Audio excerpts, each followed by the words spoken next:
what's encouraging that there will always, you frame something and the unspoken story becomes spoken. There's then another story. There's always kind of leaking. It's unstoppable. Like in The Life of Brian, the movie Life of Brian, when he says, "You are all individuals," and then everybody repeats at the same time, "We are all individuals," and the guy says, "I'm not." So, the moment we try to universalize a new story, it's the moment there is beautiful blind spot coming out in an opposition that a new way to see it, a new way to say it. We can count on that, and that's encouraging.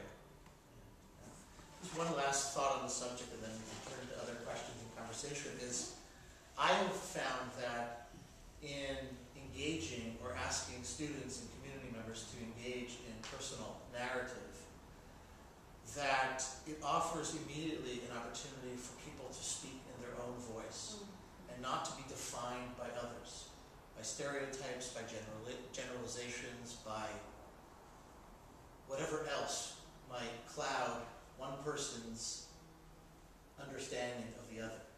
And of course, in doing that, each and every one of us, in telling our stories, has to think carefully about how we represent others, past and present, in our stories, and what about our stories are absolutely our own.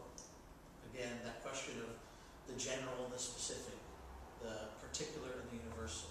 In what ways is my Jewish story a story that I can generalize and include others in, and in what ways is my story absolutely idiosyncratic? I want to welcome all of you to offer questions, and I want to especially encourage you. Samir asked that we ask the questions that are really naughty. Naughty like a knot, not. The spelling is good. No, like a knot. The thorny questions, the ones that are difficult, to offer up what really troubles and puzzles us, that we might try to get at that right away.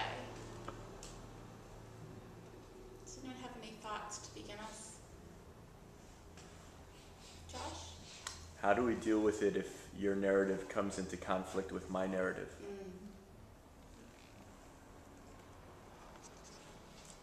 That's too naughty.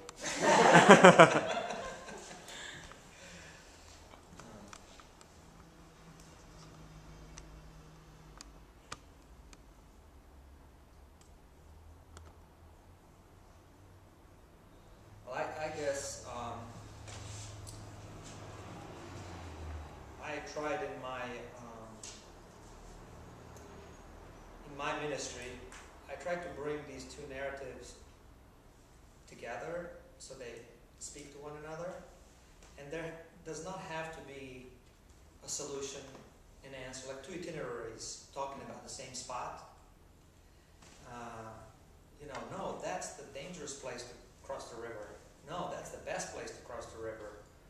You're going to kill people if you send them there. No, you're going to kill them if you send them that way. I guess then a new itinerary can be written and explored in some way. I have a story when I was once a pastor in a church, and we were preparing for our evangelistic meetings, and we wanted to convert people. I was a zealous evangelical pastor, and I said, look, people need to, come to Jesus.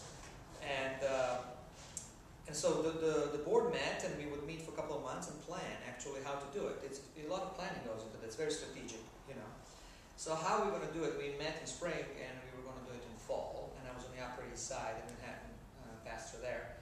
And people started talking about other people, like, whom are we targeting? And when you connect the word target and human being, there's something in you that feels like, that can't be right.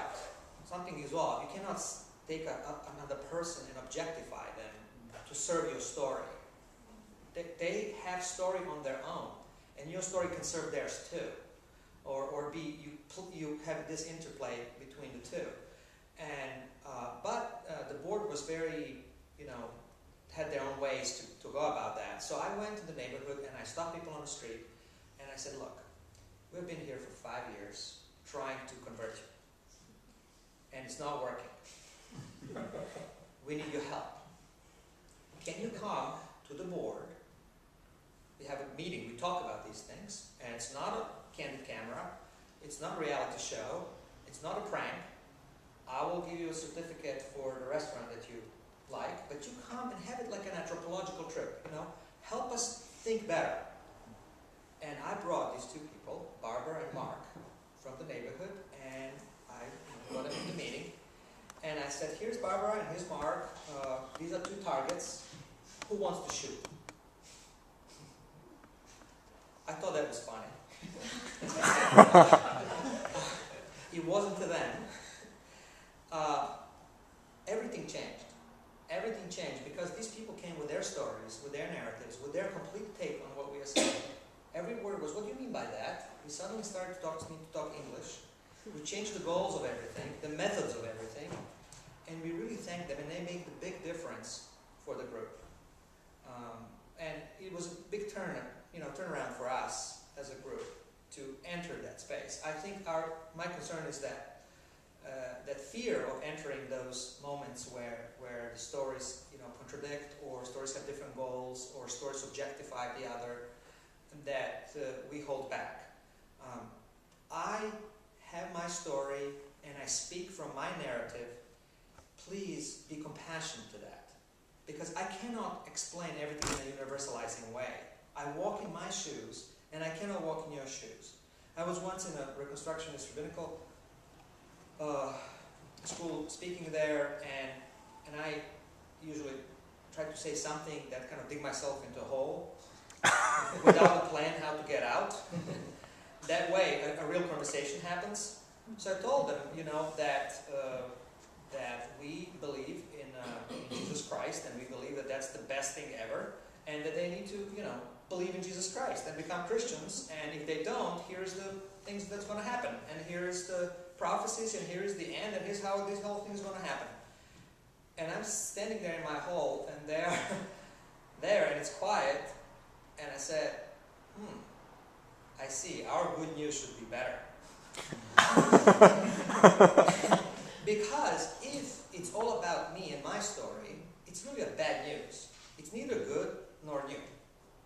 And so it was a big release for everybody, But ultimately our discussion amounted to, and they said, I concluded, if somebody comes to you and say, if I turn to Rabbi Orr and say, you are like Jesus Christ, I can see that. He can take two ways. Yeah. they usually turn it into a joke. But let's say I turn to a Muslim comes to me and says, "Oh, you are a true Muslim." I said, "No, I'm not. I'm a Christian, and I don't want to be a Muslim. I want to be a Christian. So don't colonize my faith with your story." I can say that, or I can say, "Thank you." Right? I can say thank you. Because how can I expect a person to step out of their narrative and speak in some kind of an enlightenment robotic language that doesn't exist outside of stories? If a Muslim tells me, "Oh, you're a true Muslim," I just say, "Thank you. I like that." That's the way from their narrative to affirm somebody. And I think we should have compassion and patience that each of us comes from a different narrative, and understand that, and allow other to be